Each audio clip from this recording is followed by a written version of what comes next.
Lolaste biyala faundaf nagenya lapsite jetere bamte ayege deramte iga ken wakako jirenya nuflate ane orate iga ken lolaste biyala faundaf nagenya lapsite jetere bamte ayege deramte iga ken wakako jirenya nuflate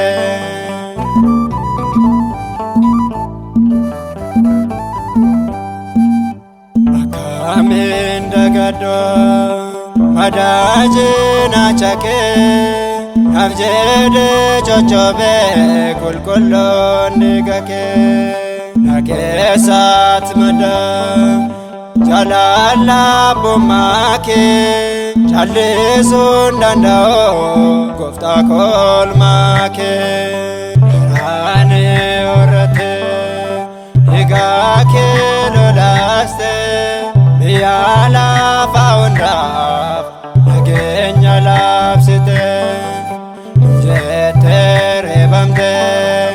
ayege deramte iga ken wakako jirenya nuflate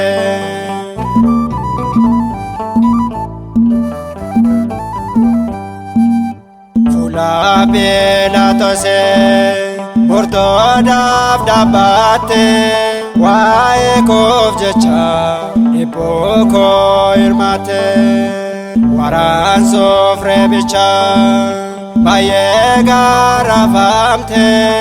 dukana jabsite ifana flate ane orate iga kilolaste biyala faundaf nagenya lapsite jetere bamte ayege deramte iga ken wakako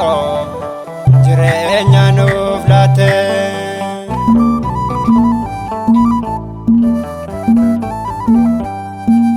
ulake dabani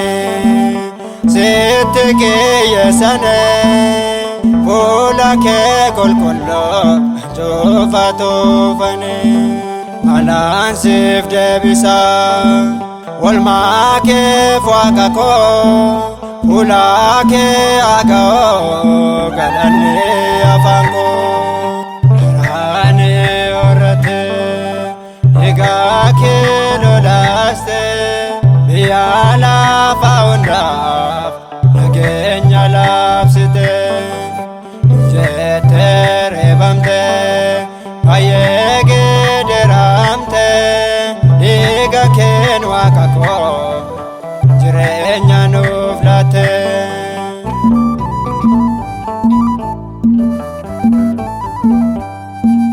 ulake dabani sitike yesane ulake kolkollo tanjofatu fane malansif debisa walmake fuakako ulake